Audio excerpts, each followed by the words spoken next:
यावेळेला प्रियानो तो पुनरुत्थित येशू आपल्या समोर उभा आहे.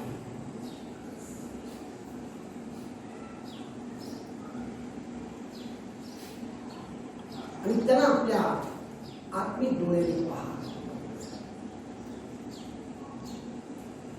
आणि तुम्ही हात उघडून त्याच्याचमुळे या गीताद्वारे आपली प्रार्थना करूया, त्याच्याजवळ मागूया.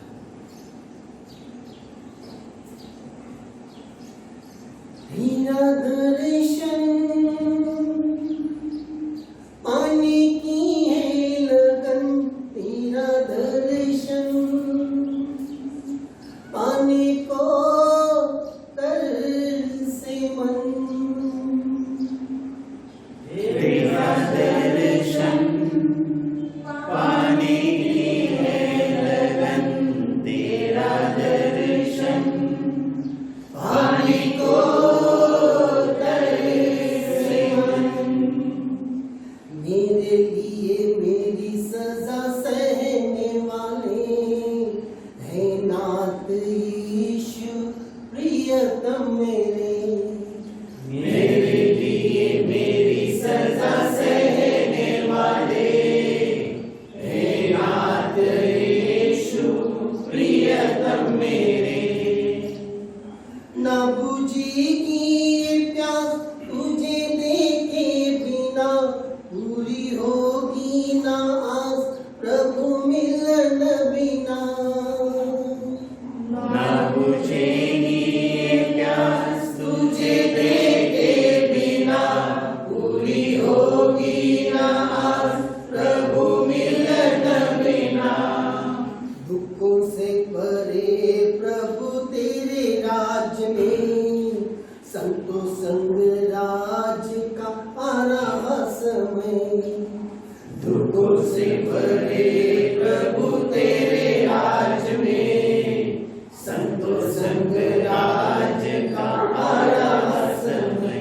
तेरा दर्शन पाने की है लगन, तेरा दर्शन पाने को तरसे मन. तेरा दर्शन पाने की है लगन, तेरा दर्शन पाने को तरसे मन. है निशानी की ओर मेरी ये दौड़, इस दुनिया के लाभ का मुझे नहीं मोह. है निशानी की ओर मेरी ये दौड़, इस दुनिया के लाभ का मुझे नहीं मोह.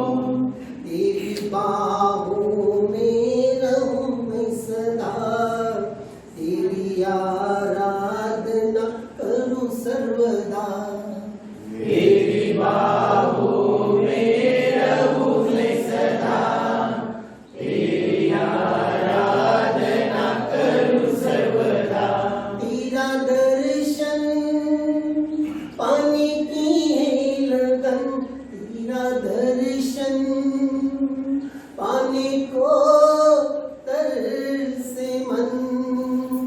तेरा दर्शन पाने की है लगन, तेरा दर्शन पाने को तरसे मन. मेरे लिए मेरी सजा सहने वाले है नाथ यीशु प्रियतम मेरे. मेरे लिए मेरी सजा सहने वाले हे नाथ यीशु प्रियतम मेरे. मेरे लिए मेरी सजा सहने वाले है नाथ यीशु प्रियतम मेरे. मेरे लिए मेरी सजा सहने वाले हे नाथ यीशु प्रियतम मेरे.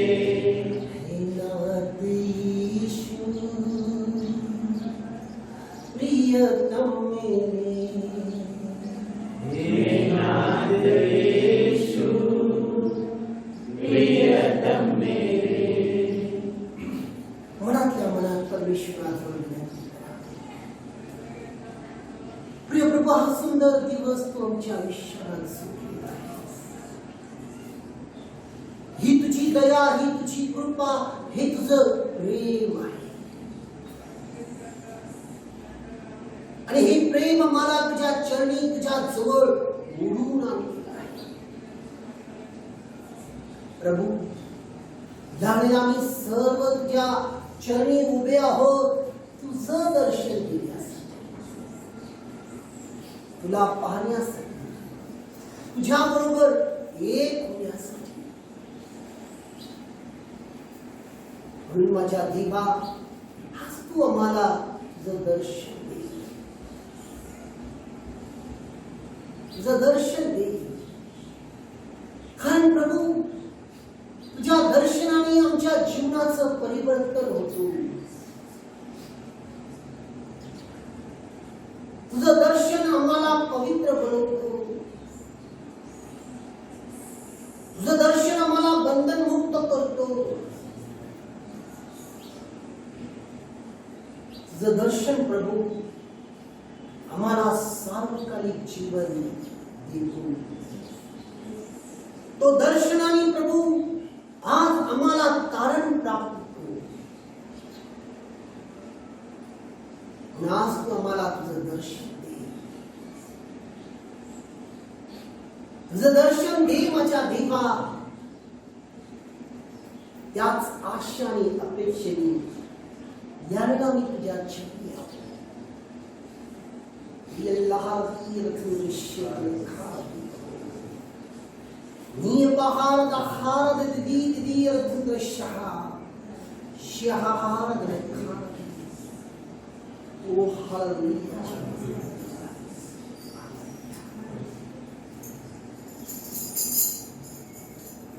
यावेळेला सुरुवातीची प्रार्थना शोभा करेल.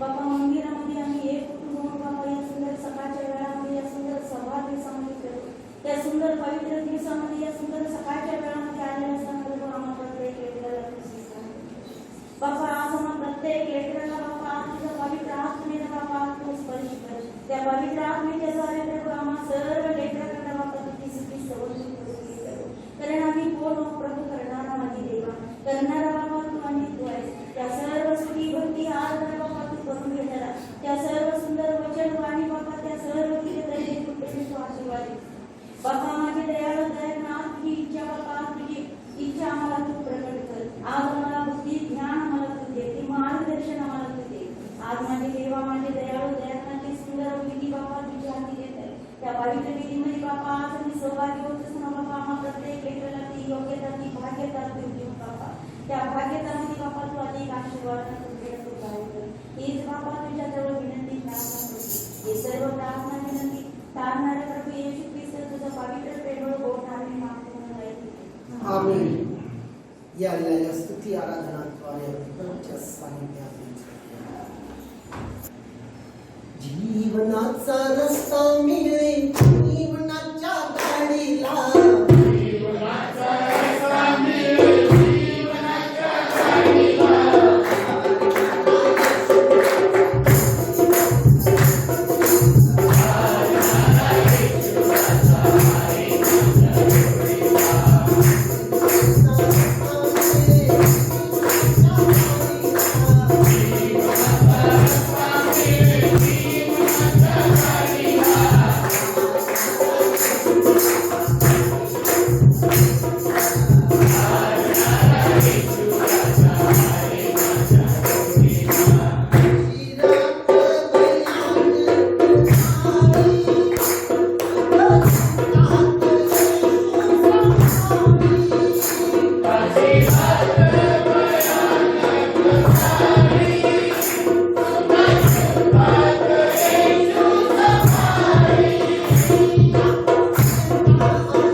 दर्शनात नाही पण इकडं शीतलच्या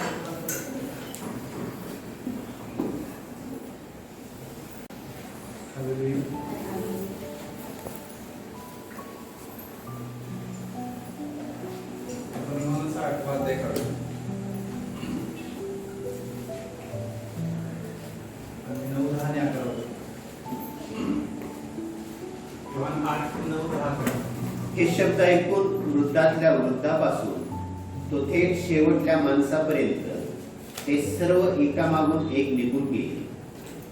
येशू एकटा राहिला आणि ती स्त्री मध्ये उभी होती. नंतर येशू उठला व त्या स्त्रीशिवाय तेथे कोणी नाही हे पाहून तिला म्हणाला, बाई, तुला दोष देणारे कोठे आहे? तुला कोणी दंड ठरविला नाही काय? ती म्हणाली, प्रभूजी, कोणी नाही. तेव्हा येशू तिला म्हणाला, मीही तुला दंड ठरवित नाही. जा, त्यापुढे पाप करू.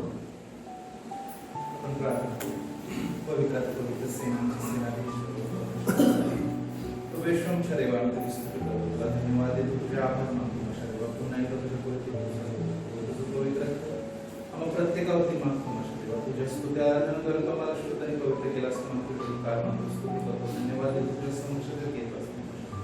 तुझं येणारं वचन आमच्या जीवनासाठी आशीर्वादच करतो. हे वचन आम्हाला समजवण्यासाठी तू मदत आणि सहाय्य करतो. आम्ही आमच्या अंतःकरण 100% उघडतो माझ्या देवा.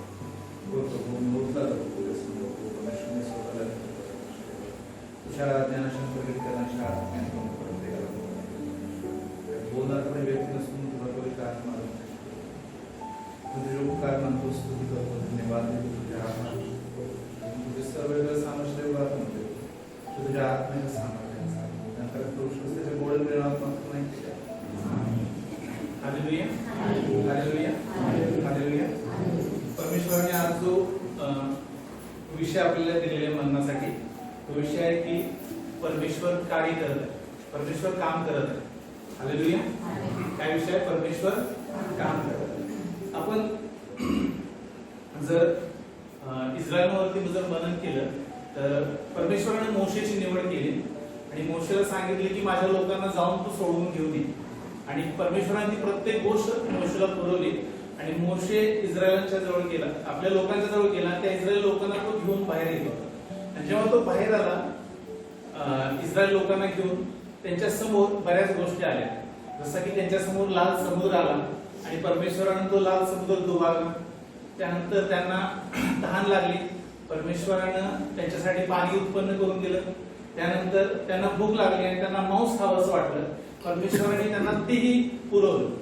आणि देवाचं वचन असं सांगते की त्यांना कशाची वाण पडली नाही.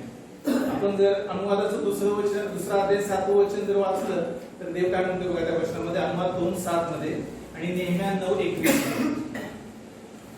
कारण तुझा देव परमेश्वर ह्याने तुझ्या हातच्या सगळ्या कामाला यश दिले आहे.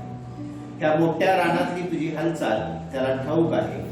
आज ही 40 वर्षे तुझा देव परमेश्वर तुझ्या बरोबर आहे, तुला कशाचीही वाण पडली नाही. तो म्हणतो की गेली 40 वर्ष मी तुमच्या बरोबर आहे. आणि तो तिथे एक विशेष वाक्य वापरतो. तो म्हणतोय की ह्या मोठ्या रानामध्ये तुमची जी हालचाल सुरू आहे ना ती मी पाहिलेली आहे. परमेश्वर म्हणतो इस्रायलांना की तुमची जी हालचाल सुरू आहे मोठ्या रानामध्ये मी तुम्हाला ती पाहिलेली आहे. आणि नेहम्या 9:21 मध्ये देवाचं वचन असं सांगते की ते 40 वर्ष रानामनातून चालले, परंतु त्यांना कोणत्या गोष्टीची वाण पडली नाही. त्यांच्या पायातले पायतान शिजले नाहीत किंवा त्यांचे कपडे जीर्ण झाले नाहीत. शरीराला सांगा त्यांचे कपडे जीर्ण झाले नाहीत आणि त्यांचे पायतान पण झिजले नाहीत. आणि जेव्हा परमेश्वर असं म्हणतोय, परमेश्वराने तसंच केलेलं होतं. त्यांचे कपडे जीर्ण झालेले नव्हते आणि त्यांचे पायतान पण झिजलेले नव्हते. कारण परमेश्वर ज्यावेळी त्यांना बघत होता तो प्रवास खूप कमी होता, परंतु देवाने त्याला 40 वर्षातून नेलं. 40 वर्ष त्या भागातून परमेश्वराने नेलं. त्याचं एकमेव कारण असं होतं की त्यांनी बघा त्या मोशेच्या काळामध्ये लोक स्वतः आपल्या स्वतःच्या डोळ्यांनी परमेश्वराचा मेघस्तंभ बघत होते. बरोबर. तो रात्री अग्नीच्या रूपामध्ये आणि दिवसा त्याच्यावरती छाया करून होता. मेघ स्वरूपामध्ये होता त्यांच्यावरती छाया करून. म्हणजे उन्हाचा प्रकाश, ते उन्हामधून जरी चालत होते तरी त्यांना ऊन लागत नव्हतं. रात्री पूर्ण अंधार होता आणि त्या अंधारात सुद्धा त्यांना परमेश्वर प्रकाश असा त्यांच्या समोर चालत होता.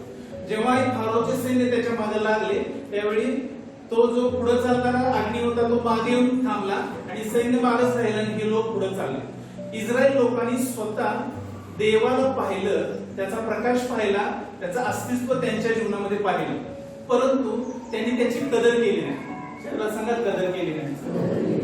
परमेश्वर म्हणतो एका गणना 14:22-23 मध्ये आपण बघणार नाही, ऐका. परमेश्वर असं म्हणतो की हे जे लोक आहेत ना, हे भ्रष्ट विचाराचे, भ्रष्ट बुद्धीचे लोक आहेत, दुष्ट अंतःकरणाचे लोक आहेत. त्यामुळे आता कुणीही कनान देशामध्ये जाणार नाही, जो देश मी त्यांना पाठवणार आहे. परंतु कालेब हा मात्र माझ्या मनाजोगा आणि मला अनुसरणार आहे, तो मात्र जाईल. कालेब आणि यहोशुआ ते दोघं गेले. आणि काय झालं की जेव्हा परमेश्वर बघतो की या 40 वर्षामध्ये मी यांना कशाची वाट पडू दिली नाही, त्यांचे कपडे झिजले नाहीत, त्यांचे पायतान सुद्धा झिजले नाही, मी लाल समुद्र यांच्यासाठी दुबकला, मी यासाठी पाणी उत्पन्न करून दिलं, तरीही हे लोक माझ्याविरुद्ध कुरकुर करतात. तरीही लोक काय करतात, माझ्याविरुद्ध कुरकुर करतात. त्यावेळी परमेश्वराने एक योजना केली आणि त्यानं काय केलं, त्यांना नियमशास्त्र दिलं. जे इस्रायल लोक होते त्यांना नियमशास्त्र दिले. 20व्या निर्गमाच्या त्यांना नियमशास्त्र दिले. जर त्याला आपण जुना करार असं म्हणतो. जर जुना करार जर बघितला तर जुना करारामध्ये देव असं म्हणतोय की तुम्ही योग्य करा, तुम्ही योग्य करा आणि मग मी तुम्हाला स्वीकारेन, आशीर्वादित करेन. जुन्या करारामध्ये देव काय म्हणतोय की तुम्ही चांगलं जे मी सांगितले ते त्यानुसार करा, मग मी तुम्हाला स्वीकारेन आणि तुम्हाला आशीर्वादित करेन. परंतु जर त्याच्यानंतर अनेक संदेश घेऊन गेले, अनेक राजे होऊन गेले आणि अनेक लोक होऊन गेले, छोटे संदेश मोठे संदेश भरपूर झाले, परंतु त्यातला कुणीही तो नियमशास्त्र पाळू शकला नाही. त्यातला कुणीही तो नियमशास्त्र पाळू शकला नाही. आणि काय झालं की देव, पिता आणि पुत्र म्हणजे प्रभू येशू ख्रिस्त एकत्र बसले होते आणि बसले असताना पिता विचार करायला लागला की जेव्हा हे मिस्र देशातून निघाले अनेक लाखो मध्ये होते, पण तुझ्यावेळी ते कनानात पोचले दोघच होते. अनेक लाखो पुत्र माझे निघाले, इस्रायल संपूर्ण इस्रायल निघालं माझं मिस्र देशातून. परंतु जेव्हा ते त्या डेस्टिनेशन म्हणजे देहापर्यंत पोहोचले दोघ जणच होते. याचं कारण काय, कारण ते मी बोललेला शब्द, मी दिलेलं नियमशास्त्र ते पाळू शकले नाही. आणि परमेश्वराने विचार केला आपल्या पुत्राबरोबर की आता काय करायचं. परमेश्वराचं अंतकरण हे पित्याचं अंतकरण आहे. आणि ते पित्याचं अंतकरण कसं आहे, इथं खूप वेगळं आहे, ते आपण समजू शकत नाही. मी लहान होतो, म्हणजे मी 9वीला होतो, त्यावेळी मी अजून एक चूक झाली. माझ्या वडिलांनी काय केलं, त्यांनी महाबळेश्वरने येताना काठी आणली होती, ती काठी घेतली माझ्या हातावर जोरात मारली. म्हणजे अशी मारली, मी हातमध्ये केला आणि त्या हातावर लागली. एवढ्या जोरात मारली की साल्ट निघाले, म्हणजे साल्ट निघाले. तेव्हा साल्ट निघाल्यानंतर ते मारली आणि मग मी रडायला लागलो. रडायल्यानंतर थोड्या वेळात ते स्वतः पण रडायला, माझे वडील पण रडायले. परत जवळ बोलून घेतले आणि बघितले कुठं मारले. गजानन लहान होता आणि गजानन लहान असताना आमच्या घरी एक ससा पाळला होता, ससा, पांढरा शुभ्र ससा. आणि आमच्या गजाननला तर खूप आवडला ससा, एवढा म्हणजे त्याचा जीवच बसतो सशामध्ये. असा शाळेत आला की ससा बघणार, खुश होणार. पण त्याचा सशाचा प्रॉब्लेम असा होता की तो ससासारखा आम्ही छोटस एक म्हणजे कांदे ठेवायला जे पूर्वी मिळायचं नाही तसं त्याच्यामध्ये ससा करून ठेवला होता. दिसायचा बाहेरून आतमध्ये आहे तो, परंतु जाळ्या होती त्याला. आणि तो सारखा ती जाळी उघडायचा आणि पळून जायचा. पळून गेला की घरात कुठं दडून बसायचा. हा पळाला की गजानन रडायचा. गजानन रडायचा आणि मनापासून रडायचा, खूप रडायचा. पप्पा शोधणार, आई शोधणार, कुठे गेला ससा. आम्ही सगळे घरातले सगळे शोधणार ससा कुठे गेला. त्याला पकडून आणणार, गजाननकडे दिला की गजानन खुश. आणि एक दिवशी काय झालं, आमच्या घराच्या माग हे होतं पूर्ण ऊस होता आणि त्या ऊसातच ससा पळून गेला. आणि ऊसात ससा पळून गेल्यानंतर गजानन एवढा रडायला लागला. पप्पा उठले बनेरवरतीच आणि ऊसात शिरले. ससा पळून खूप वेळ झाला, ऊसात शिरले, पूर्ण ऊस त्यांनी शोधला आणि त्याला पकडलं सशाला. आणि सशाला पकडून परत घरात आणलं, गजानन दिलं. गजानन खुश. आणि एक दिवशी गजानन शाळेत गेला आणि शाळेत गेल्यानंतर संध्याकाळी घरी आला आणि जेवण केलेलं होतं, सगळे मटण होतं, सगळे जेवण वगैरे मटण पीठ खाल्लं सगळ्यांनी. आणि गजानन जेवण झाल्यावर प्रश्न विचारला की ससा कुठे आहे. पप्पाने विचारला ससा कुठे आहे, तर सगळे म्हटले ससा तर तुझ्या पोटात गेला. पप्पाने काय केलं, सशावर मारलं आणि त्याची आमटी केली. का तर जी गोष्ट माझ्या मुलाला रडवते ना ती नकोच आहे माझ्या आयुष्यात. हालेलुया. मला तुम्हाला काय सांगायचंय की बापाचं अंतःकरण कसं आहे की तो ज्यावेळी बघतोय की माझी मुलं अनेक होती परंतु पोहोचताना फक्त दोघच राहिले. तो बघतोय की माझा मुलगा या गोष्टीसाठी रडतोय ना, ती गोष्ट तो त्याच्या आयुष्यातून काढून टाकतोय. आणि तो आणि येशू चर्चा करताना पिता म्हणतोय की अरे आता काय करायचं, अनेक लोक होते पण दोनच गेले आणि हे तर नियमशास्त्र पाळू शकत नाहीत आणि माझ्यासाठी कोण जाईल. त्यावेळी येशू म्हणाला की पिता मी जातो आणि माझ्या इच्छेप्रमाणे नाही तर तुझ्या इच्छेप्रमाणे होते. आणि नवीन करार देवानं आपल्याला दिला. आणि नवीन करारामध्ये देव काय म्हणतो माहितीये का, तो म्हणतो आय लव्ह यू. तो म्हणतो की माझं तुमच्यावरती प्रेम आहे. तो असं म्हणत नाही की तुम्ही हे पहिला पाळा मग मी तुम्हाला स्वीकारेन आणि मग मी तुम्हाला आशीर्वादित करेन. तो म्हणतोय की माझं तुमच्यावरती प्रेम आहे कारण तुमचा विश्वास येशूमध्ये आहे. कारण का तुम्ही येशूवर विश्वास ठेवलेला आहे आणि त्यामुळे मी तुम्हाला आशीर्वादित करेन. प्लस तुम्ही माझी मुलं आहात, तुम्ही आशीर्वादित आहात आणि तुम्ही माझे वारस आहात आणि मी तुमच्या सोबत आहे. तो काय म्हणतो माहिती का नवीन करारामध्ये की माझं तुमच्यावरती प्रेम आहे, तुम्ही माझी मुलं आहात कारण तुम्ही येशूवरती विश्वास ठेवले. जुना करार आणि नवीन करारामध्ये हा फरक आहे की जुना करार हा मनुष्याला ते नियम पाळावे लागत होते आणि नवीन करारामध्ये ते नियम येशू ख्रिस्तामध्ये पूर्ण झालेत आणि त्याच्यावरती आपण विश्वास ठेवतोय आणि आपण येशूमध्ये आहे. शरीराचं काय येशूमध्ये आहे. आणि जेव्हा आपण येशूमध्ये आहे तो म्हणतोय की मी तुम्हाला मदत करायला तयार आहे. तो काय म्हणतो माहिती आहे का, मी तुम्हाला मदत करायला तयार आहे. आपण आज ह्या विषयावर मनन करतोय की परमेश्वर कार्य करत आहे. आपण बघतोय की परमेश्वर कसं कार्य करतोय आणि तो म्हणतोय की तुम्ही जर येशूवर विश्वास ठेवताय ना तर मी तुम्हाला मदत करायला तयार आहे. आणि तो आपल्याला येशूमध्ये परिपूर्ण करतो. याचं कारण ही जी मदत आहे किंवा हा जो विजय आहे तो साधून देणारा तो विजय आपल्याला विजयी करणारा हा स्वतः परमेश्वर आहे. त्याला सांगा स्वतः परमेश्वर आहे. म्हणून फिलिप 2:13 वाचायचं. फिलिप पत्र 2:13 कारण इच्छा करणे व कृती करणे ही तुमच्या ठायी आपल्या सत्संकल्पासाठी साधून देणारा तो देव आहे. देवाचं वचन काय म्हणते माहिती का, तुम्ही इच्छा करताय. हालेलुया. सगळं लक्षपूर्वक आहे का. देवाचं वचन म्हणते की तुम्ही इच्छा करताय परंतु तुम्हाला कृती करायला जमत नाही. परंतु ते साधून देणारा परमेश्वर आहे. तो साधून देणारा कोण आहे, परमेश्वर आहे. म्हणून तो म्हणतोय की बघा ती जी व्यभिचारी स्त्री होती तिला त्या लोकांनी पकडलं आणि येशू समोर आणलं. जेव्हा येशू समोर आणलं त्यावेळी ते येशूला एक प्रश्न विचारतात. ते म्हणतात की ही स्त्री व्यभिचार करत असताना पकडण्यात आली. ही जी स्त्री आहे ती व्यभिचार करत असताना पकडण्यात आलेली आहे आणि मोशेच्या नियमशास्त्रानुसार हिला दगडमार करून मारावं.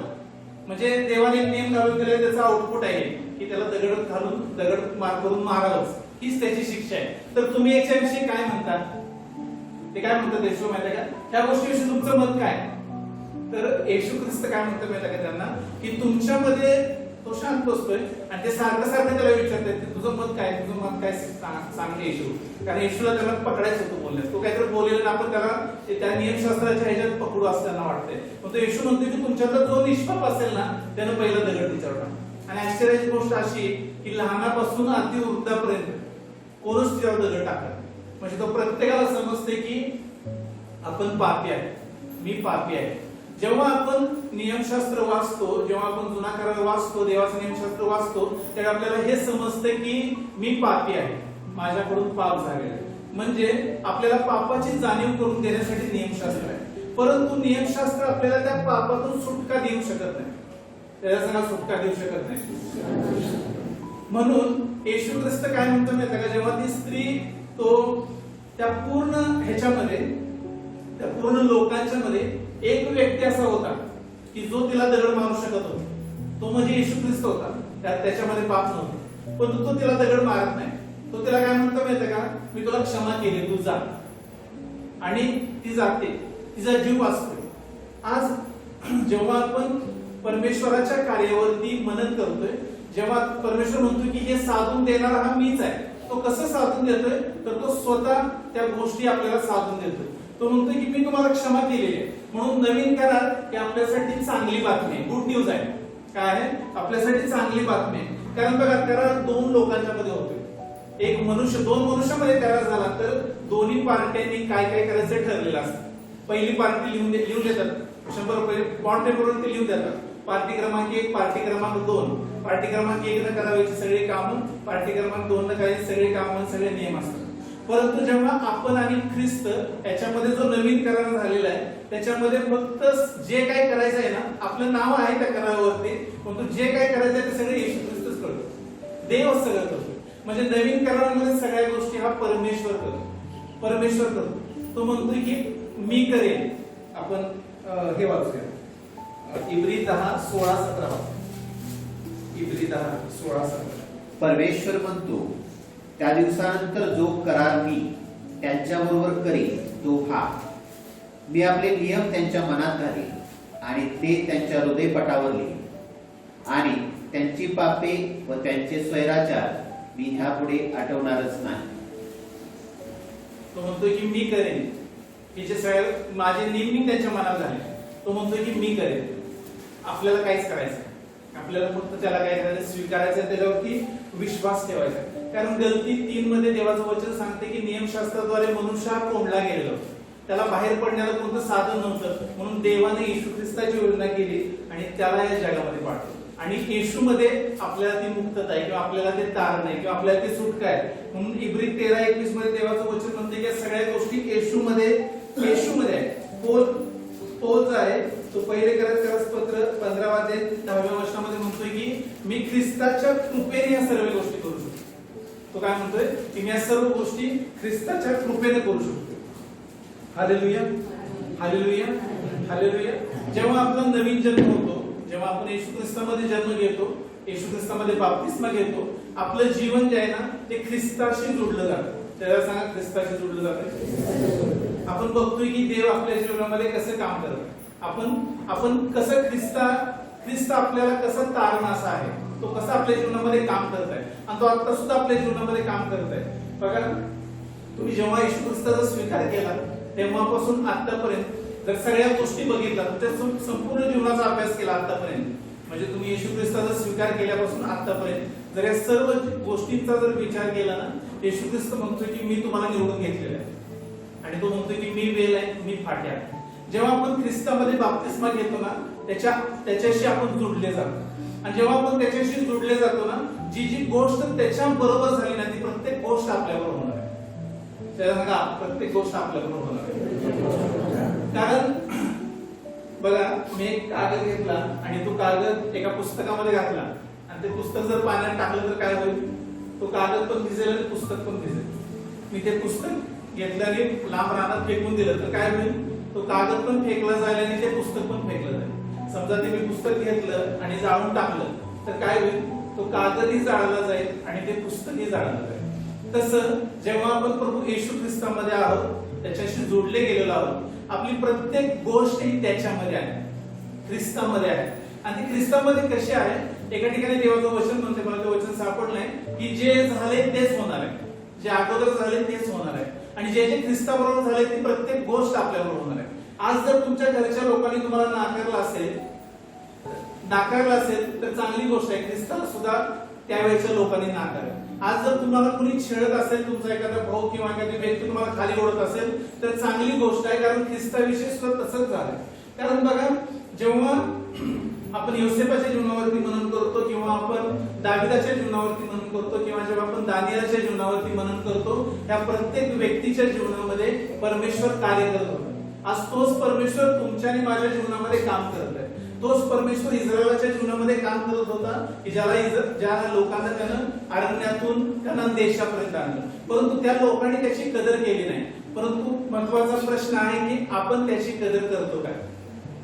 आणि परमेश्वर आज तुमच्याशी माझ्याशी हेच बोलत आहे की जेव्हा मी तुझ्या जीवनावरती काम करत आहे, तो विजय साधून देणारा मीच आहे आणि तो ख्रिस्तामध्ये आपल्याला तो विजय साधून दिलेला आहे. म्हणून आपल्यामध्ये हा विश्वास असणं गरजेचं आहे की तो ती गोष्ट करेलच, तो आपल्या जीवनामध्ये ती गोष्ट करेलच. आणि ती कोणती गोष्ट आहे की तो आपल्या जीवनामध्ये करेल? पहिलं थेसलोनिकन्स पत्र 5 अध्याय 23 आणि 24 वचन. शांतीचा देव स्वतः तुम्हास परिपूर्णपणे पवित्र करो आणि आपला प्रभू येशू ख्रिस्त याच्या आगमन समयी तुमचा आत्मा, जीव व शरीर हे निर्दोष अशी संपूर्णपणे राखली जावो. हालेलुया. तो कोणत्या गोष्टीवरती आपल्या जीवनामध्ये काम करत आहे माहिती का? तो पहिली गोष्ट आपल्या जीवनामध्ये शांती प्रस्थापित करत आहे. हालेलुया. काय प्रस्थापित करत आहे? शांती प्रस्थापित करत आहे. दुसरी गोष्ट तो आपल्या जीवनामध्ये पावित्र्य प्रस्थापित करत आहे. काय प्रस्थापित करत आहे? पावित्र्य प्रस्थापित करत आहे. तिसरी गोष्ट तो आपल्या जीवनामध्ये निर्दोषपण प्रस्थापित करत आहे. काय प्रस्थापित करत आहे? निर्दोषपण प्रस्थापित करत आहे. म्हणजे तीन गोष्टींसाठी तो आपल्या जीवनामध्ये काम करत आहे. तो आपल्या जीवनामध्ये शांतीसाठी, त्याच्या शांतीसाठी काम करत आहे. तो आपल्यामध्ये निर्दोषतेसाठी काम करत आहे आणि तो आपल्यामध्ये पावित्र्यासाठी काम करत आहे. तुम्ही म्हणाल तो कधी करत आहे? तुम्ही काय म्हणाल? तो कधी करत आहे? पण आज जर तुम्ही या तर बसलेल्या ठिकाणी जर स्वतःच्या जीवनावरती मनन जर केलं तर बघा, जेव्हा तुम्ही ख्रिस्तामध्ये आला, जेव्हा तुम्ही ख्रिस्ताचा स्वीकार केला, जेव्हा तुम्ही पहिल्यांदा ख्रिस्ताला अनुभवलं, त्याचा स्वीकार तुमच्या जीवनामध्ये केला, त्यावेळी तुमचे विचार, तुमचं अंतःकरण, तुमचं जीवन कसं होतं? आणि आज जर तुम्ही बघितला, ज्यावेळी तुम्ही प्रभूचरणी बसलेला, आज जर तुम्ही त्याचा विचार केला की माझं जीवन काही दिवसापूर्वी कसं होतं आणि आता कसं आहे, तर बघा, ज्यावेळी खाली पुलपीट वरती संदेश देत असतं कोणीतरी किंवा स्तुती आराधना सुरू असते, मागे एक सिस्टर, शोभा सिस्टर आपल्याला प्रेयर करत असतात. आणि एकदा ब्रदरने मी विचारलं की त्या मागापासून प्रेयर का करतात, तर ब्रदर म्हणाले की जेव्हा एखादा कार्यक्रम स्टेजवरती सुरू असतोय आणि तो मनुष्य वाजवत असतोय, त्यावेळी मागं मिक्सरवरती एक व्यक्ती बसलेला असतो. कारण का? कारण जेव्हा तो वाजवत असतोय, तो कार्यक्रम सुरू असतोय, कधी कोणता आवाज वाढवायचा, कधी कोणता आवाज कमी करायचा, त्या कार्यक्रमामध्ये सुसूत्रपणे कशा आणायची, तो मागे बसलेली व्यक्ती करत असतो. तसं तुम्ही जरी आज तुमच्या जीवनामध्ये जगत असाल, तुमच्या जीवनामध्ये, तुमच्या विचारामध्ये बऱ्याच गोष्टी पूर्वी होत्या, आता पण असतील, पण परमेश्वर म्हणतोय की मी माझी शांती, माझं पावित्र्य, माझं निर्दोषपण तुमच्यामध्ये सिद्ध करण्यासाठी काम करत आहे. परमेश्वर तुमच्या आणि माझ्या जीवनामध्ये काम करत आहे. फक्त तो आपल्याला दिसत नाही, पण आपण त्याला अनुभवू शकतो. इस्रायल लोकांनी त्याला स्वतःच्या डोळ्यांनी पाहिलं, त्याला अनुभवलं, परंतु त्यांनी त्याची कदर केली नाही. परंतु परमेश्वर आज मला सांगतोय की मी तुमच्या जीवनामध्ये काम करत आहे. तुम्हाला कदाचित ती गोष्ट माहित नसेल, पण तो देव तुमच्या माझ्या जीवनामध्ये काम करत आहे. तो आपल्याला निर्दोष करण्यासाठी काम करत आहे. त्याची परिपूर्ण शांती आपल्या हृदयामध्ये प्रस्थापित करण्यासाठी काम करत आहे आणि तो आपल्याला पवित्र करण्यासाठी काम करत आहे. अनेक दिवस आपण चर्चमध्ये येतोय, अनेक दिवस आपण स्तुती आराधना, भक्ती, प्रार्थना करतोय. हे सर्व तो आपल्याला करण्यासाठी भाग पाडत आहे.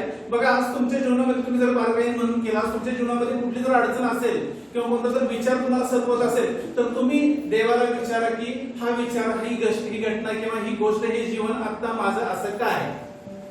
बघा, योसेफ लहान होता, योसेफाच्या भावांना त्याला स्वप्न पडल्यानंतर योसेफला दृष्टांत झालेला, त्याने भावाला सांगितलं, पण भावाच्या मनात जलन निर्माण झाली. त्यांनी त्याला खड्ड्यात टाकलं, त्यांनी त्याला उचलून विकून टाकलं आणि त्याला पुढे गेल्यानंतर, त्या पोटीफरच्या घरी गेल्यानंतर त्यांनी त्याला तुरुंगात टाकलं आणि तुरुंगात टाकल्यानंतर परत त्या तुरुंगातून डायरेक्ट कुठे गेला? राज सिंहासनावरती गेला. तो त्या देशाचा राजा झाला. फारोच्या बरोबरचं पद त्याला मिळालं. आज जर तुमच्या विचारामध्ये, तुमच्या जीवनामध्ये जर कोणती अशी गोष्ट असेल तर तुम्ही काळजी करू नका. देव तुम्हाला हे सांगतो की तुम्ही कोणत्याही गोष्टीविषयी चिंता करत राहू नका. जसं त्या योसेफाच्या जीवनात होत होतं, कारण त्याच्या जीवनावरती मी काम करत होतो. मी त्याच्या जीवनावरती काम करत होतो, म्हणून जरी तो खड्ड्यात पडला, जरी त्याच्या भावाने त्याला विकलं, जरी तो तुरुंगात पडला, जरी तो त्याच्यावरती आळ घेण्यात आला, तरी सुद्धा त्याला मी राजा असं केलं. तुम्ही स्वतःला सांगा की माझं मार्गक्रम हे राजपदाच्या दिशेने आहे. मी जो चाललोय, परमेश्वर मला उच्च स्थानी नेणार आहे. त्यामुळे परमेश्वर माझ्या जीवनामध्ये काय करणार आहे? काम करत आहे. आणि तो कसं तुमच्या आणि माझ्या जीवनामध्ये काम करत आहे? तर त्याच्या वचनाच्या द्वारे. आता देवाचा आत्मा दोन गोष्टी झाल्या. स्तुती आराधना सिस्टर प्रार्थना करत होत्या, त्या प्रार्थना करताना म्हणाले की प्रभू तुझी इच्छा आम्हाला कळव. आणि ब्रदर प्रार्थना करत असताना म्हणाले की देवाचं वचन हे दूध आणि तलवार आहे. आणि तो कसं तुमच्या माझ्या जीवनामध्ये आजपर्यंत काम करत आहे? तर त्याच्या वचनाच्या द्वारे. जेव्हा तुम्ही निराश होताय, जेव्हा तुम्ही हताश होताय, आज पण तुमच्या विचारामध्ये देवाचा आत्मा म्हणाला की काय चाललं माहित नाही, परंतु देवाची शांती त्याला तुम्हाला दिली या स्तुती आराधनामध्ये. कारण का? त्याचं वचन तुमच्यापर्यंत आलं आणि त्याने तुमच्या मनामध्ये खळबळ उडवली, त्याने तुमचं मन शांत केलं आणि त्याने त्याचं कवच तुमच्यावर द्यालं. कारण जेव्हा आपण येशू ख्रिस्तामध्ये येतो, तो म्हणतोय की मी हे करेन आणि तुम्ही विश्वास ठेवा. तुम्ही स्वतःच्या कर्तृत्वावरती, स्वतःच्या बुद्धीवरती किंवा स्वतःच्या ज्ञानावरती विश्वास ठेवू नका. कारण आपण स्वतःच्या बुद्धीने, ज्ञानाने, कर्तृत्वाने काही करू शकत नाही. जोपर्यंत आपण ख्रिस्ताशी एक होत नाही किंवा ख्रिस्तामध्ये येत नाही, तोपर्यंत आपण काहीच करू शकत नाही. परंतु परमेश्वर ही गोष्ट करू शकतोय, कारण त्या सर्व गोष्टी साधून देणारा तो आहे. म्हणून नवीन करार ही तुमच्यासाठी माझ्यासाठी आनंदाची गोष्ट आहे. त्याला सांगा आनंदाची गोष्ट आहे. एक खूप खूप महत्वाची गोष्ट आपल्याला करणं गरजेचं आहे, ते म्हणजे आपल्या जीवनाचा केंद्रबिंदू ख्रिस्ताला ठेवणं गरजेचं आहे. आपल्या जीवनाचा केंद्रबिंदू कोणाला ठेवणं गरजेचं आहे? ख्रिस्ताला ठेवणं गरजेचं आहे. बघा, दानिएलाच्या जीवनाचा केंद्रबिंदू जर बघितला तर तो ख्रिस्त होता. दानिएलाला त्यांनी सिंहाच्या गुहेत टाकलं, त्यानंतर त्याच्या तो प्रार्थना करत असताना त्याच्यावरती बंदी टाकण्यात आली, त्याला अग्नीच्या भट्टीत 7 पटीने टाकण्यात आलं, पण तरीही दानिएल जातो आणि 3 वेळा देवाची उपासना करतो, 3 वेळा देवाची प्रार्थना करतो. त्यावरून आपल्याला हे समजते की ख्रिस्त हा त्याच्या जीवनाचा केंद्रबिंदू आहे. दाविदाच्या जीवनात अनेक प्रसंग आले, परंतु प्रत्येक वेळी तो देवाचं वस्त्र परिधान देवाच्या याच्या समोर कोशाजवळ येऊन देवाला विचारतो की मी काय करू. कारण दानिएलाच्या जीवनाचा केंद्रबिंदू येशू ख्रिस्त आहे. आणि दावीद म्हणतोय, दाविदाचा जीवनाचा केंद्रबिंदू येशू ख्रिस्त आहे, परमेश्वर आहे. तो म्हणतोय की दावीद, मी तुझ्या आत्म्यापासून पळून कुठं जाऊ. दावीद काय म्हणतोय की मी तुझ्या आत्म्यापासून पळून कुठं जाऊ. आणि तो त्याच्या आत्म्याची समक्षता मागतो. तो म्हणतो मी इथून उठून दूर समुद्राच्या पलीकडे गेलो तरी तिथं सुद्धा तू आहेस, तिथं सुद्धा तो माझ्या जीवनावरती काम करतो. तुम्ही आज तुमच्या जीवनामध्ये कुठेही गेला, निर्जन असा, कुठल्या गावात असा किंवा कुठल्याही ठिकाणी असा, तुम्ही काही करत असा, जेवत असा, टीव्ही बघत असा, प्रत्येक गोष्ट करत असताना परमेश्वर तुमच्या जीवनामध्ये काम करत आहे. परंतु बऱ्याचदा आपण आपलं नीतिमत्व प्रस्थापित करायचा प्रयत्न करतो. रोम 10:3. कारण त्यांना देवाच्या नीतिमत्वाची जाणीव नसल्यामुळे व ते आपलेच नीतिमत्व स्थापावयास पाहत असल्यामुळे देवाच्या नीतिमत्वाला ते वश झाले नाही. हालेलुया. बऱ्याचदा आपण काय करतो, आपलं नीतिमत्व प्रस्थापित करण्याचा प्रयत्न करतो. आपल्याला असं वाटतं की मी खूप जुना ख्रिस्ती आहे, मी खूप परमेश्वरामध्ये वाढलेलो आहे, मला खूप चांगलं समजतंय. या बऱ्याच गोष्टी आपले विचार आहेत ना. देवाचे एक पौल एका ठिकाणी म्हणतो की आपल्याला तर ख्रिस्ताचं मन आहे. पौल काय म्हणतो, आपल्याला तर ख्रिस्ताचं मन आहे. परंतु जर आपण आपल्या जीवनामध्ये बघितलं, त्या इस्रायलांच्या मध्ये आपल्यामध्ये हाच फरक आहे की त्या इस्रायल लोक जे वाटेतच मारले गेले आणि ते 2च शिल्लक राहिले, त्या दोघांच्या जवळ ख्रिस्ताचं म्हणून कालेब आणि यहोशुआ म्हणतो की आपल्या बरोबर तर परमेश्वर आहे.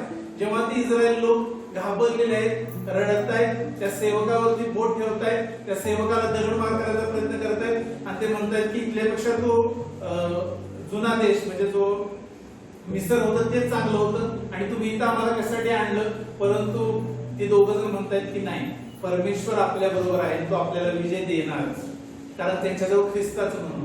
म्हणून आज आपल्या जीवनामध्ये आपल्याजवळ ख्रिस्ताचं मन आहे का हे तपासणं खूप गरजेचं आहे. आणि जर आपल्यामध्ये ख्रिस्ताचं मन आहे, जर आपण ख्रिस्ताशी एकजूट झालेलो आहोत, तर आपण आपलं नीतिमत्व कधीच प्रस्थापित करणार.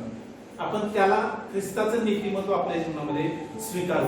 कारण जेव्हा आपण त्याच्यावरती विश्वास ठेवतो ना, आपल्याला काहीच करायचं नाही. तो त्याचं सगळं जीवन, तो सगळं त्याचं नीतिमत्व आपल्या जीवनामध्ये ऑटोमॅटिक प्रस्थापित करतो. कारण त्याने एक कृती केलेली आहे. इफिस 2:13-14-15. परंतु जे तुम्ही पूर्वी दूर होता ते तुम्ही आता ख्रिस्त येशूच्या ठाई ख्रिस्ताच्या रक्ताच्या योगे जवळचे झाला. कारण तो आपली मूर्तिमंत शांती आहे. त्याने दोघांस एक केले आणि मधली आडविंत पाडली. त्याने आपल्या देहाने वैर नाहीसे केले. हे वैर म्हणजे आज्ञाविधीचे नियमशास्त्र, ह्यासाठी की स्वतःच्या ठाई दोघांचा एक नवा मानव निर्माण करून त्याने शांती प्रस्थापित करावी. हालेलुया. देवाचं वचन म्हणते की त्यानं आपलं रक्त सांडलं क्रूसावरती. कशासाठी? कारण नियमशास्त्राने आपल्यामध्ये जे वैर चाललं होतं ना, म्हणजे आपण ते पाळू शकत नव्हतो ना, ते वैर त्यानं पाडलं, ती भिंत त्यानं पाडली आणि आपल्याला त्याच्याशी एक करून त्याची शांती आपल्या जीवनामध्ये प्रस्थापित केली. Hallelujah, hallelujah, hallelujah. म्हणून आज जेव्हा आपण आपल्या जीवनाकडे बघतोय, तिथं दुसरं प्रकरण 14व्या वचनामध्ये तो म्हणतोय की त्यानं स्वतःला देऊन आपल्याला शुद्ध केले. येशू ख्रिस्त ज्यावेळी जगामध्ये आला, त्यानं स्वतःला दिलं आणि आपल्याला शुद्ध केलं. त्यानं स्वतःला दिलं, ती मधली भिंत पाडली. त्यानं स्वतःला दिलं आणि त्याच्या रक्ताच्या द्वारे आपल्याला काय केलं? शुद्ध आणि पवित्र केलं आणि निष्कलंक असं केलं आणि आपल्या जीवनामध्ये, आपल्या अंतःकरणामध्ये त्याची शांती प्रस्थापित केली. त्याने काय केलं, आपली शांती प्रस्थापित केली. म्हणून एक गोष्ट आपल्याला करणं खूप गरजेचं आहे, ती 21:4:1 मध्ये 1:24 मध्ये तो सांगतोय की तुम्ही येशू ख्रिस्ताला धारण करा. त्याला सांगा येशू ख्रिस्ताला धारण करा. कारण जेव्हा आपण येशू ख्रिस्ताला धारण करतोय ना, त्याच्याद्वारे रोम 8:28 मध्ये तो म्हणतोय की तुमच्या जीवनामध्ये सर्व ज्या गोष्टी होत आहेत ना, त्या सर्व गोष्टी मिळून चांगलंच होणार. सर्व गोष्टी मिळून चांगलंच होणार. तो म्हणतो की या सर्व गोष्टी मिळून चांगलं होतील. कारण का, मी तुमच्या जीवनावरती काम करत आहे. तुमच्या जीवनामध्ये शांती प्रस्थापित करण्यासाठी, मी तुमच्या जीवनामध्ये निष्कलंकत्व प्रस्थापित करण्यासाठी मी तुमच्या जीवनामध्ये काम करत आहे. आज कदाचित तुमच्या विचारामध्ये किंवा तुमच्या जीवनामध्ये कोणती आशा नसेल, कदाचित तुमच्या जीवनामध्ये काही चांगलं होत नसेल, या भौतिक जीवनामध्ये काही चांगलं होत नसेल आणि तुम्हाला कोणती आशा नसेल, परंतु परमेश्वराचं वचन आज तुम्हाला सांगते की तो तुमच्या जीवनावरती काम करत. जसं त्याने दाविदाच्या जीवनावरती काम केलं, जसं त्यानं दानियालाच्या जीवनावरती काम केलं, जसं त्याने योसेफाच्या जीवनावरती काम केलं, जसं त्यानं माझ्या गजाननच्या जीवनावरती काम केलं, तसं तो तुमच्या जीवनावरती सुद्धा काम करतो. आणि आता तुमच्या जीवनामध्ये जी काही परिस्थिती आहे, काही असो, त्या परिस्थितीसाठी परमेश्वराला धन्यवाद द्या आणि परमेश्वराला म्हणा की होय प्रभू, तू आमच्या जीवनामध्ये काम करत आहेस, त्यासाठी आम्ही तुला धन्यवाद देतो.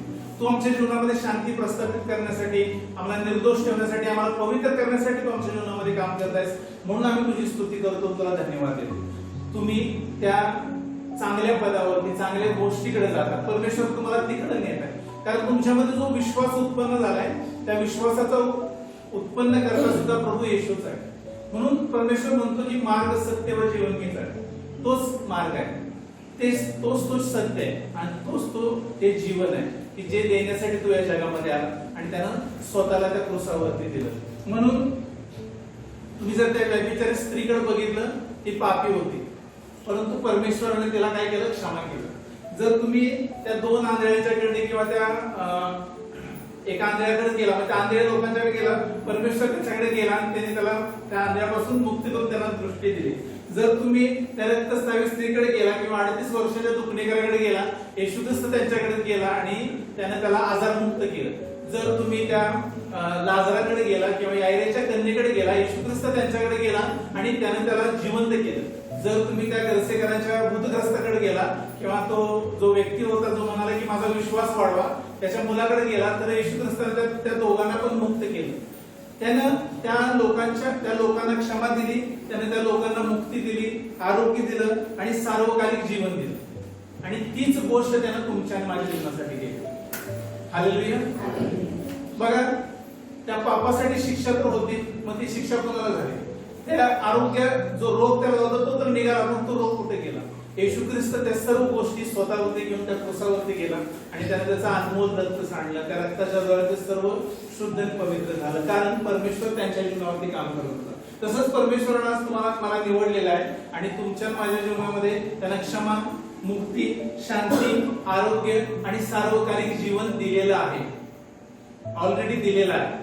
फक्त आपल्याला त्याच्यावरती विश्वास ठेवायचा, त्याच्यावरती पूर्ण विश्वास ठेवून त्याला स्वीकारायचं आहे की होय प्रभू, तू माझ्या जीवनावरती काम करत आहेस, म्हणून मी तुला धन्यवाद देतो, मी तुझे आभार मानतो आणि मी तुझं गौरव करतो. देवा, पूर्वी सर्व वचन प्रत्येकासाठी आशीर्वाद. परमेश्वर देव आपल्याशी बोललेला आहे. आज तो आपल्या सर्वांना त्याच्यावर विश्वास ठेवण्यासाठी,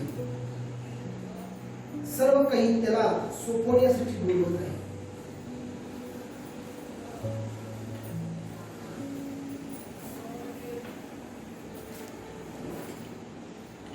अजूनही तुम्ही त्याच्यावर विश्वास ठेवलेला नसाल, त्याच्या जवळ येऊनही तुम्ही काही गोष्टी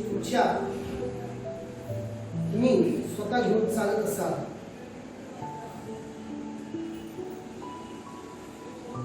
ही ती वेळ आहे तर सर्व काही त्याच्या हाती सोपवा.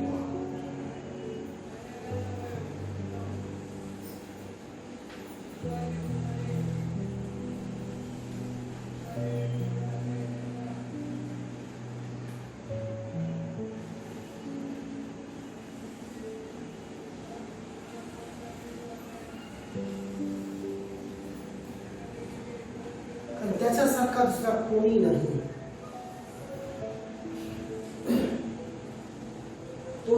एकमेव परमेश्वर आज आपल्याला बोलत आहे.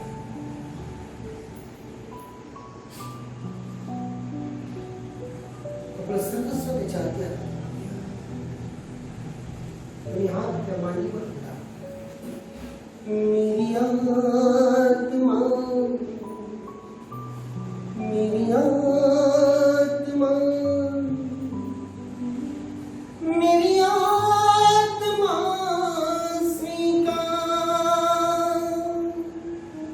मेरी आत्मा मेरी आत्मा मेरी आत्मा स्वीकार मेरी आत्मा मेरी आत्मा मेरी आत्मा स्वीकार मेरी आत्मा मेरी आत्मा मेरी आत्मा स्वीकार. यीशु यीशु मेरी आत्मा स्वीकार यीशु यीशु मेरी आत्मा स्वीकार. मैं पापी हूँ तेरे चरणों में आया मेरी आत्मा स्वीकार. मैं पापी हूँ तेरे चरणों में आया मेरी आत्मा स्वीकार. मेरी आत्मा मेरी आत्मा मेरी आत्मा स्वीकार. मेरी आत्मा मेरी आत्मा मेरी आत्मा स्वीकार. छोड़ना मुझे इस दुख भरी दुनिया में. अब छोड़ना मुझे इस दुख भरी दुनिया में. डरता हूँ न जाऊं मुझे ले अपनी बाहों में. डरता हूँ न जाऊं मुझे ले अपनी बाहों में. यीशु यीशु मेरी आत्मा स्वीकार. यीशु यीशु मेरी आत्मा स्वीकार. मैं पापी हूँ तेरे चरणों में आया मेरी आत्मा स्वीकार. मैं पापी हूँ तेरे चरणों में आया मेरी आत्मा स्वीकार. दर्द से तड़पा हूँ मैं पाप का मारा हूँ. दर्द से तड़पा हूँ मैं पाप का मारा हूँ. दर दर भटकती भटकती तेरे पास आया हूँ.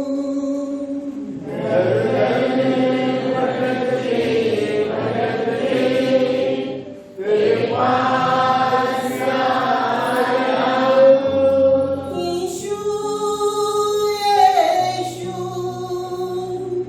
मेरी आत्मा स्वीकार. यीशु यीशु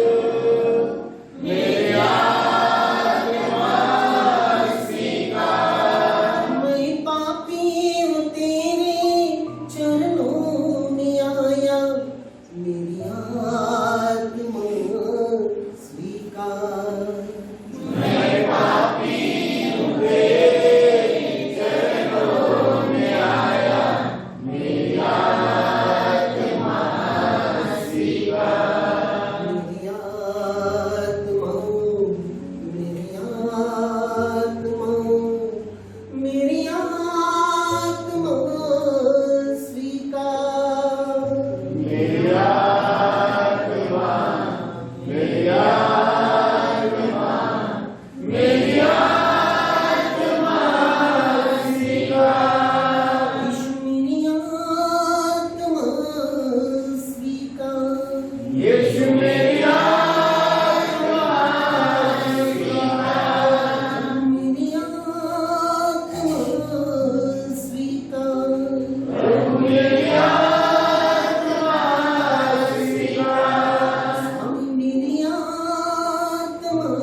आजच्या वचनाद्वारे प्रभू परमेश्वर आपल्याशी बोलत आहे. कारण जुन्या करारामध्ये अनेक नियमशास्त्र आहे जो आपल्याला बंधनात ठेवतो आणि प्रभू जवळ जाण्यासाठी आज अडखळणं. नवीन शास्त्र जे आहे तो एक प्रकारची शुभ वार्ता आहे आणि ती शुभ वार्ता म्हणजे परमेश्वर प्रीती आहे. तो आपल्याकडनं कसलीही अपेक्षा करत नाही. तो फक्त आपल्याकडे एकच अपेक्षा करतो की आपण त्याच्या जवळ या. अनेक वेळेला तो आपल्याला त्याच्या जवळ बोलावलेला असतो जे आपल्याला कळत नाही. आपण ते समजू शकत नाही आणि म्हणून आपण त्याच्या जवळ येऊन त्याच्या आशीर्वादापासून त्याच्या कृपेपासून मुक्त राहतो.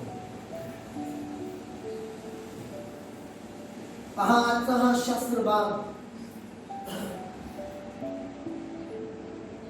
ती स्त्री व्यभिचार करत असताना पकडली गेली नक्की आणि त्यातून तिला सुटका देण्याकरिता येशू तिला आपल्या जवळ बोलावलेला आहे. आणि त्या स्त्रीलाच नाही, त्या स्त्री बरोबर अनेक इतर लोक देखील व्यभिचार केलेले आहेत.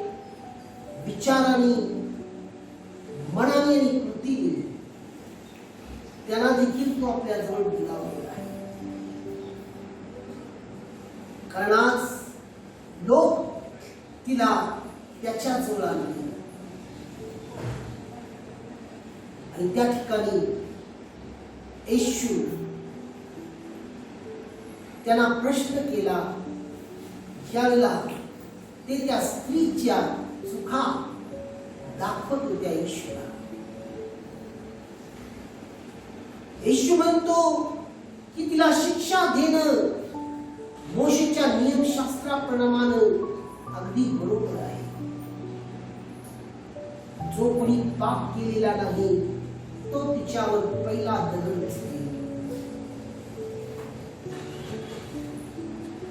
आणि हे ऐकताच त्या ठिकाणी जे लहानापासून थोरापर्यंत असलेले सर्व एक एक करून निघून गेले.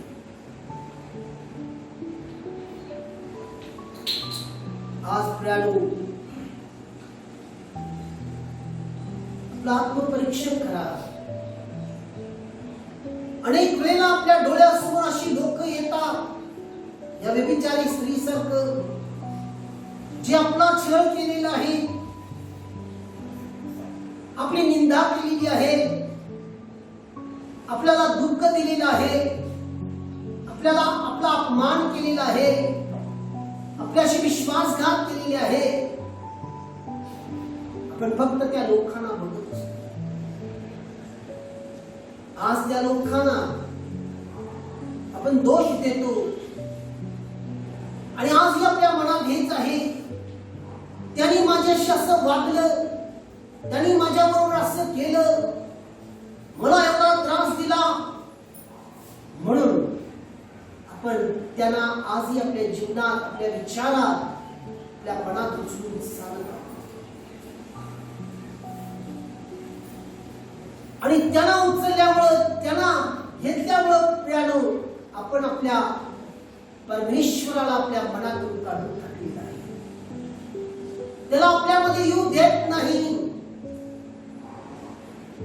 बायबल म्हणते तो आपल्या दाराजवळ उभा आहे, तो उभा आहे, तो दार ठोकत आहे. आज जर कोणी तो दार उघडला तर तो आत येईल. आज हे सर्व लोक त्यांच्या दाराजवळ येशू होता आणि तो म्हटला, जो कोणी पाप केलेला नाही त्यानं पहिलं दगड मारावं. परंतु ते त्या ठिकाणी त्या सर्वांना वाटलं की आम्ही सर्व पापी आहोत, आमच्यामध्ये योग्यता नाही, आणि म्हणून ते सर्व निघून गेले. आज आपण तसंच करतो का बघा. पण ती व्यभिचारी स्त्री मात्र येशू समोर उभी आहे. जिला पकडून आणलं ती मात्र उभी आहे. ती त्या ठिकाणावर गेली नाही. कारण येशूला सर्व अधिकार आहे. कारण येशू म्हणतो प्रगटीकरणामध्ये, स्वर्गाच्या आणि अधोलोकाच्या सर्व किल्ल्या माझ्या हातात आहे. मी अल्फा आणि ओमेगा आहे.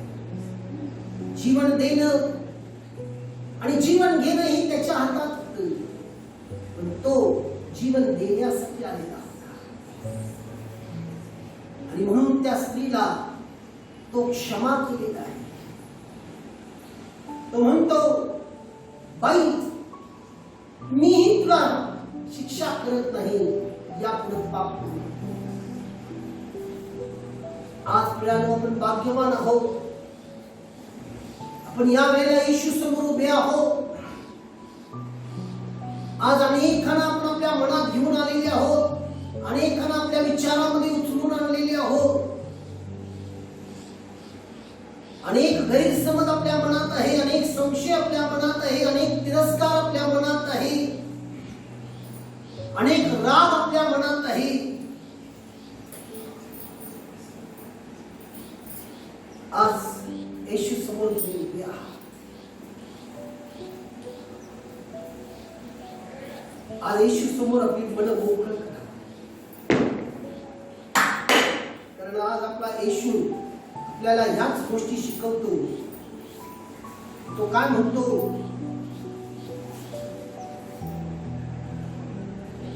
की तो हेच म्हणत आहे,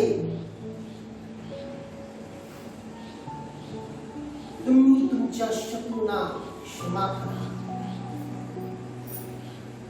जे तुमचे छळ केलेले आहे त्यांच्यासाठी मध्यस्थी करा. तो तुम्हाला क्षमा यासाठी करा म्हणत आहे, त्या शत्रूसाठी नाही. तुम्हाला तो जीवन मिळाला.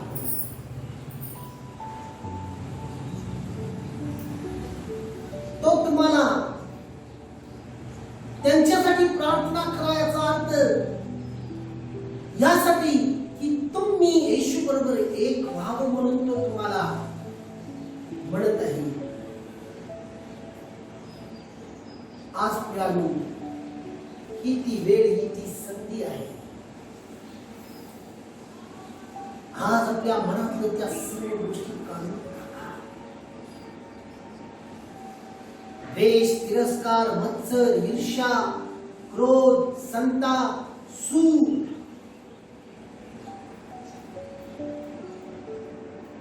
कारण यामध्ये तुम्ही स्वतःचा नाश करता.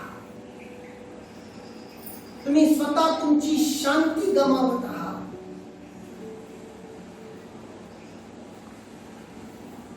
तुम्ही स्वतः परमेश्वराच्या कृपेपासून लांब आहात.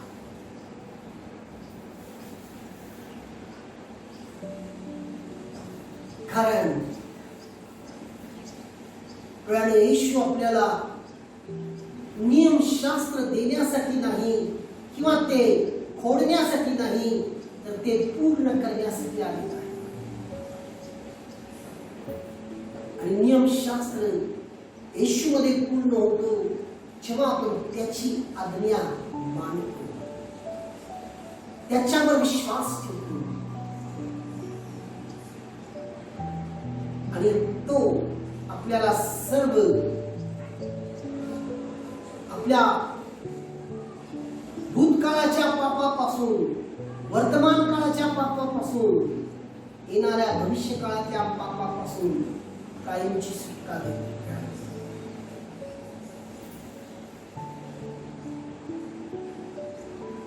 त्या व्यभिचारी स्त्रीसारखं तुम्ही विचार उभे आहात. त्या घोळक्यातून आणलेला घोळका जसा निघून गेला तसा नसून तो घोळक्यातलं तुम्ही देखील एक आहात. आज तुम्ही त्याच्यासमोर उभे आहात.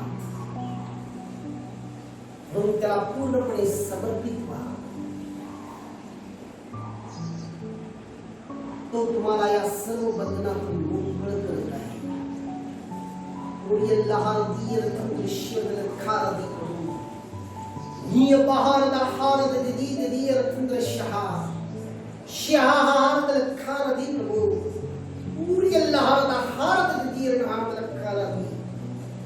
Hallelujah, Jesus, hallelujah. Hallelujah. Hallelujah. Hallelujah. Hallelujah. परमेश्वराजवळ विनंती करून मागा मिळालो की त्या एकमेकांना क्षमा करण्यासाठी त्याच्याजवळ विनंती करा, शक्ती मागा, तो तुम्हाला त्याचं सामर्थ्य देईल. Hallelujah, hallelujah, hallelujah, hallelujah, hallelujah, hallelujah, hallelujah, hallelujah, hallelujah, hallelujah, hallelujah, hallelujah, hallelujah, hallelujah, hallelujah, hallelujah, hallelujah, hallelujah. Oh, hallelujah, hallelujah, hallelujah, hallelujah, hallelujah, Jesus. Hallelujah,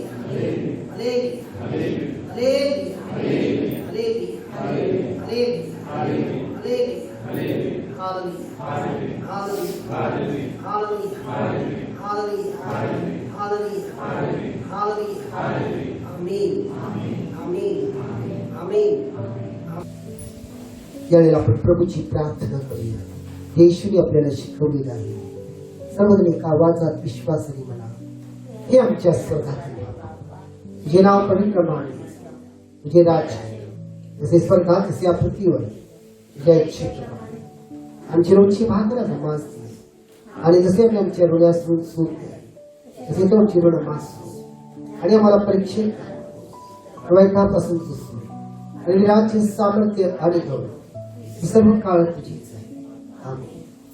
त्यावेळेला प्रभू परमेश्वराकडे त्याचा आशीर्वाद मागा व ती सामर्थ्याच्या पलीकडे असलेली परमेश्वराची कृपा, प्रभू येशूची शांती, पवित्र आत्म्याचा सुंदर सहभागिता आज तुम्हा प्रत्येकाबरोबर आणि तुमच्या कुटुंबियाबरोबर सदा आणि सर्व काळ असो. प्रभू येशू रक्त, प्रभू येशू रक्त, प्रभू येशू रक्त.